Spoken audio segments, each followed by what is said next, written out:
Subscribe to my channel and also press this bell icon so you can get latest video notifications. Andhra Pradesh రాష్ట్రం మొత్తం అప్పులు ఎంత? ఆర్థిక మంత్రి బుగ్గన రాజేంద్రనాథ్ రెడ్డి తెలపాలని ప్రొఫెషనల్ ఫోరం చార్టెడ్ అకౌంటెంట్ నేతి ఉమామహేశ్వరరావు అన్నారు. ఆంధ్రప్రదేశ్ ప్రొఫెషనల్ ఫోరం ఆధ్వర్యంలో స్థానిక గాంధీనగర్ ప్రెస్ క్లబ్లో జరిగిన విలేకరుల సమావేశంలో ఆయన మాట్లాడుతూ ఆంధ్రప్రదేశ్ రాష్ట్రం మొత్తం అప్పులు ఎంత? ఆర్థిక మంత్రి వర్యులు బుగ్గన రాజేంద్రనాథ్ రెడ్డి తెలపాలని అన్నారు. ఆంధ్రప్రదేశ్ అప్పుని అన్ని మౌలిక సదుపాయాలు ఉన్న తెలంగాణతో పోల్చడం సరికాదని, కేంద్ర ప్రభుత్వం ఇచ్చిన సమాచారం ప్రజలను తప్పుదోవ పట్టించే విధంగా ఉందని ఈ సందర్భంగా తెలిపారు. తీసుకున్న అప్పులు ఆదాయంతో పోల్చి చూపిస్తారా లేదా ధనిక రాష్ట్రాలతో పోల్చి చూపించే రాష్ట్ర ప్రజలను మభ్యపెడతారా అని ప్రశ్నించారు. తెచ్చిన అప్పులు ఎంత? ఆదాయం వసతులకు ఎంత ఖర్చు పెట్టారు? రాష్ట్ర ప్రభుత్వం తాలూకా 2014 నుంచి 2021 వరకు మొత్తం ఆర్థిక అంశాల మీద శ్వేతపత్రం విడుదల చేయాలని డిమాండ్ చేశారు. లోటు బడ్జెట్ ఉన్న రాష్ట్ర ఆర్థిక విధానం ఎలా ఉండాలని, ప్రస్తుతం ఎలా ఉందని ప్రశ్నించారు. ఈ కార్యక్రమంలో professional forum chartered account Boppana Rajasekhararao, chartered account Pavuluri Kajarao తదితరులు పాల్గొన్నారు. నమస్కారం. ఈరోజు ఈ ప్రెస్ మీట్ యొక్క ముఖ్య ఉద్దేశం central government as well as state government కూడా ప్రజలకు కరెక్ట్ ఇన్ఫర్మేషన్ ఇవ్వాలి. అంటే ప్రజలను మిస్లీడ్ చేయకుండా గవర్నమెంట్లు ప్రజలను మిస్లీడ్ చేస్తున్నాయన్న భావంతో ఒక చార్టెడ్ అకౌంటెంట్ ఫోరంగా మేము ఈ ప్రెస్ మీట్ పెట్టాల్సిన అవసరం వచ్చిందని మేము అనుకుంటున్నాం. సెంట్రల్ గవర్నమెంట్ తాలూకా నిర్మలా సీతారామన్ గారు ఎవరైతే ఉన్నారో ఈ డెట్ ఏదైతే ఉందో ఈ డెట్ ఇంక్లూడ్స్ కార్పొరేషన్ డెట్లు, ఏదైతే రాష్ట్రంలో ఉన్న డెట్ అంతా ఉన్నాయో ఆ డెట్ అంతా కూడా దీనిలో వస్తాయి అనేది నిర్మలా సీతారామన్ గారు పార్లమెంట్లో చెప్పి, మళ్ళీ ఇక్కడ డెట్ ఏదైతే వాళ్ళు రిక్వెస్ట్ చేసి దానికి ఇచ్చిన డెట్ మీరు ఇచ్చింది ఓన్లీ డైరెక్ట్ డెట్ అంటే కొన్ని అకౌంట్స్లో చూపించిన డెట్టే 3,98,000 crores 903 అని చెప్పారు. బట్ రియల్గా ఒక స్టేట్కి కానీ లేదా ఒక కుటుంబానికైనా అప్పు అంటే ప్రత్యేకంగా చేసినా పరోక్షంగా చేసినా పెండింగ్ బిల్లులు ఉన్నా అవన్నీ కూడా డెట్ అవుతాయి. కాబట్టి నిర్మలా సీతారామన్ గారు తెచ్చిన డెట్ ఏదైతే 3,98,903 ఉందో అది ఓన్లీ డైరెక్ట్ డెట్. అంటే ఇది కాక కార్పొరేషన్ డెట్స్ ఉన్నాయి, ఇవి కాక పెండింగ్ బిల్లు ఉన్నాయి, అంటే ఆల్మోస్ట్ మోర్ దాన్ 2 years ఉన్న పెండింగ్ బిల్లులు ఉన్నాయి.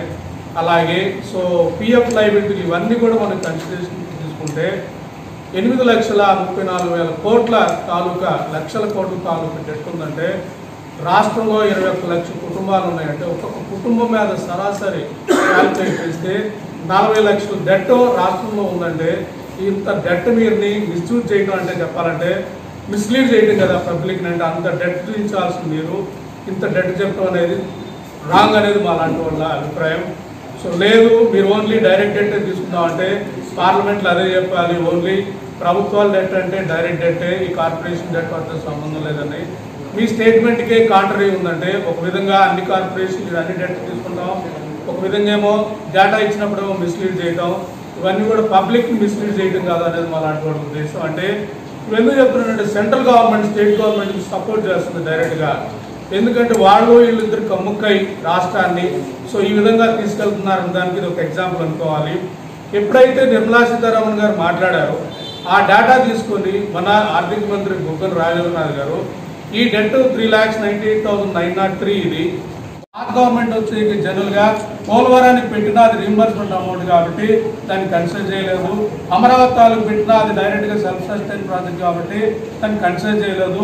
ఈ గవర్నమెంట్లో ఈవెన్ అవి కూడా పోలవరానికి రీంబర్స్మెంట్ తాలూకు అమౌంట్ కూడా పెట్టకపోవడం, అమరావతి లాంటి సెల్ఫ్ సస్టైన్ ప్రాజెక్ట్ అది కూడా పెట్టకపోవడం, టోటల్ అభివృద్ధి అనేది ఆంధ్రప్రదేశ్లో కుంటుపడిపోయి ఏ రోజుకా రోజు ఏ మొత్తం మొత్తం డెట్ తీసుకురావడం, ఈ డెట్ అంతా సో జనాలకు పంచడం, అంటే వాళ్ళ మీద కూడా మీరు బదలాయిస్తున్నారని చెప్పాలంటే వాళ్ళని ఎంతమందిని అబోవ్ పావర్టీ లైన్ తీసుకొచ్చారు. 1,65,000 మీరు తెచ్చిన అప్పేమో 5,50,000 కోట్లు ఉన్నాయి, బ్యాలెన్స్ అమౌంట్ అది ఎట్టిపోయిందనేది కూడా మళ్ళీ వల్ల ప్రశ్నించే అవసరం ఉంది. 1,65,000 కోట్లు మీరు కానీ పెడితే ఈ 1,65,000 కోట్లు ఎంతమందిని అబోవ్ పావర్టీ లైన్ తీసుకొచ్చారంటే సో దారిద్ర్యకు కాగు ఎంతమంది తీసుకొచ్చారు శ్వేతపత్రం రిలీజ్ చేయొచ్చు కదా. మీ సంక్షేమ పథకాలు జనరల్గా చూసుకుంటే సో సంక్షేమ పథకం ఎప్పుడైనా కూడా అరుగులకు వెళ్ళేది సంక్షేమ పథకం, పేదోడికి సో స్వయం సమృద్ధి సాధించడానికి లేదా సెల్ఫ్గా సో డెవలప్ అవడానికి లేదా విదేశీ విద్యకి లేదా పారిశ్రామికవేత్త అవడానికి లేదా విద్యకి ఎడ్యుకేషన్కి దీన్ని బాధపడుతున్నాం మేము. ఈ యువత వలస వెళ్ళిపోతా ఉంటే వాళ్ళని ఎలా ఇక్కడ కంట్రోల్ చేయాలి, ఎలా ఇక్కడ ఉంచాలంటే ఇక్కడ అనేది వాళ్ళంటి వాళ్ళు ఆలోచించే విధంలో మీరు అసలు ఈ రాష్ట్రానికి ₹1 కూడా క్యాపెక్స్ పెట్టకపోగా అప్పులు పెడుతున్నారంటే 40 లక్షల అప్పు ఒక కుటుంబం మీద మా పిల్లల మీద ఉందంటే నా కొడుకు నా మనవడు కూడా మీరు చేసే రాజకీయాలకి తీర్చాల్సిన అవసరం ఉందనేది ఒక పౌరుడిగా, ఆంధ్రప్రదేశ్ పౌరుడిగా ఈ ప్రభుత్వాన్ని నేను ప్రశ్నిస్తా ఉన్నాను.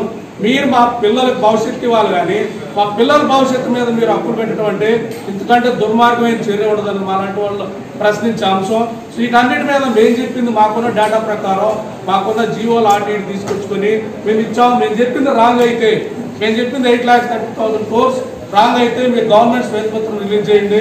ఇంత కార్పొరేషన్ ద్వారా తెచ్చాం, ఇంత బిల్లు పెండింగ్లు ఉన్నాయి, ఇంత డెట్ ఉంది, ఈ డెట్లో ఇంత క్యాపెక్స్ పెట్టాం, ప్రతిదీ మీరు మాట్లాడాలి. ఎందుకంటే మాకున్న నాలెడ్జ్ మేము ఏదైతే పబ్లిష్డ్ అకౌంట్స్ ఉందో ఆ డేటాలో మేము పెట్టాం కాబట్టి మీరు రియల్గా రాష్ట్ర ప్రభుత్వానికి ఎన్ని చేస్తారంటే మీరు పబ్లిష్ చేయండి, శ్వేతపత్రం రిలీజ్ చేయండి. ఇది వదిలేసి 24 గంటలు ఒక టార్గెట్ చేయటం, మీడియా మీద టార్గెట్ చేయటం, ఈ మీడియా ఆ మీడియా ఆ మీడియా అని చెప్పడం అంటే మేము చాలా నీతివంతులు. ఆ మీడియా అంతా నన్ను టార్గెట్ చేస్తా ఉందంటే మీ ఉద్దేశం జనాలు మళ్ళీ కూడా మభ్యపెట్టి సో డైవర్ట్ చేయడం, జనాలు కూడా మళ్ళీ క్యాష్ తీసుకురావడం, ఇవన్నీ కూడా ఏంటంటే దుర్మార్గమైన రాజకీయాలు ఆంధ్రప్రదేశ్ కొనుక్కోవాలి. వీటన్నిటిని ఆంధ్రప్రదేశ్ ప్రభుత్వం పూర్వంగా ఒక డెవలప్మెంట్ ప్రోగ్రెసివ్ యాటిట్యూడ్ పూర్వంగా మేము దీన్ని ఖండిస్తున్నాం. దీని మీద మీరు శ్వేతపత్రం రిలీజ్ చేస్తారు, దీని మీద గవర్నమెంట్ రెస్పాండ్ అవుతుందని మాలాంటి వాళ్ళ ఉద్దేశం. దీని తాలూకు ఇంకా మీరు జీడీపీ కూడా మనం చూసుకుంటే ఇంకో పాయింట్ వచ్చేకి మీ అధికార ప్రతినిధులు చర్యలు ప్రతి సమస్యకి ఆర్థిక విధానం సెట్ చేసుకుంటే సమస్య సెట్ అవుతుంది కాబట్టి ఇప్పటికైనా ప్రభుత్వాలు ఆలోచించాలి. అదే చార్టబుల్ పూర్వంగా రాష్ట్రం అంటే ఇష్టపడే వాళ్ళుగా మీరు పిలిస్తే మేము వస్తాం. ఆర్థిక విధానం గత బడ్జెట్ వదిలేసిన రాబో బడ్జెట్లో మనకి ఎంత వస్తున్నాయి, ఎంత పోతున్నాయి, దీంట్లో ఎంత క్యాపెక్స్ పెట్టాలి, రెవెన్యూ డెవలప్మెంట్ మనం ఏం చేయాలి, వీటన్నిటికీ ఒక మేధావుపూర్వంగా కొంచెం చార్టబుల్ మేము మీకు అవసరమైన సజెషన్స్ ఇస్తాం, పునర్నిర్మాణానికి అవసరమైన సలహాలు ఇస్తాం. కాబట్టి మాలాంటి వాళ్ళ వర్షని కన్సిడర్ చేయాలని రిక్వెస్ట్ చేస్తూ గవర్నమెంట్ని ఇప్పటికైనా కరెక్ట్ డేటా పబ్లిక్ చేసి సో ప్రజలకి రియల్ వాస్తవాలు చెప్పాలనేది మాలాంటి వాళ్ళ ఉద్దేశం. సో మీ మహేశ్వరరావు, నేతి మహేశ్వరరావు, చార్టర్ ఇచ్చిన స్టేట్మెంట్లు మొత్తం కూడా మనం దేశంలోనే కాదు ఆల్మోస్ట్ వరల్డ్లోనే హైయెస్ట్ ఉంటాం. అంటే మన జీడీపీలో 80% డెట్ టోటల్ రిఫ్లెక్ట్ అవుతుందంటే మన రెవెన్యూలో 8 times ఈ డెట్ ఉందంటే ఖజానా పోతే సంక్షేమ పథకాలు ఉండవు, శాలరీ పేమెంట్ ఉండవు, అభివృద్ధి ఉండదు, వచ్చేది దివాలనే. సో 40 లక్షల అప్పు కుటుంబం మీద ఉందంటే 8,34,000 కోట్లపై 21 లక్షల తాలూకా కుటుంబాలు ఉన్నాయి ఆంధ్రప్రదేశ్లో. ఒక కుటుంబం మీద ఇంత అప్పు ఉందంటే ఎంత దారుణమైన పరిస్థితి. ఇది సీరియస్ ఇష్యూ కాదా? దీని మీద డిబేట్ చేయాల్సిన అవసరం లేదా? సో దీని మీద మాట్లాడాల్సిన అవసరం లేదా? ఇది ఒక ఫైనాన్షియల్ సంబంధించిన అంశమేనా, ఒక చార్టెడ్ అకౌంటెంట్కి సంబంధించిన అంశమేనా? ప్రతి ఒక్కరి జీవితంలో డెట్ అనేది ఇంక్లూడ్ అయి ఉంటుంది, ప్రతి ఒక్కరి జీవితంలో ఆర్థిక విధానం అనేది ఇంక్లూడ్ అయి ఉంటుంది. నీకు ఏ సమస్య వచ్చినా చెక్ చేసుకుంటే క్యాన్సర్ లాంటిది ఆర్థిక విధానం అనుకోవాలి. నీకు మున్సిపల్ కార్మికులు శాలరీ రాలేదంటే మీరు పోడాల్సిన శాలరీ రాలేదని కాదు, నీ ఆర్థిక విధానం బాగాలేకపోవడం అనేది శాలరీ రాలేదు. ఓకే, రోడ్డు బాగాలేదంటే రోడ్డు ఎందుకు బాగాలేదు, క్యాపెక్స్ పెట్టుకోవడం వల్లే రోడ్డు బాగాలేదని మాట్లాడాలి.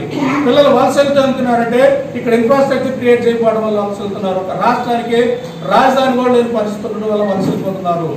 ఇవన్నీ కూడా మనం మాట్లాడాలి. ఇంకా మిస్లీడ్ చేసే అంశం ఏంటంటే నా రాష్ట్రంలో అన్ఎంప్లాయ్మెంట్ తక్కువగా ఉంది దేశంలో, కానీ విజయసాయి రెడ్డి గారు లాంటి వాళ్ళు మాట్లాడుతున్నామంటే మీరు ఎంతమంది రాష్ట్రంలో ఉద్యోగాలు ఇచ్చారు, రాష్ట్రంలో ఎంతమంది ఉద్యోగాలు ఇచ్చారు, రాష్ట్రంలో బయటకు వెళ్ళిపోయిన వాళ్ళు అలాగూ అన్ఎంప్లాయ్మెంట్ కిందకి రారు, వస్తే గిస్తే ఆ రాష్ట్రంలో వస్తారు. కాబట్టి ఆ శ్వేతపత్రం రిలీజ్ చేయండి.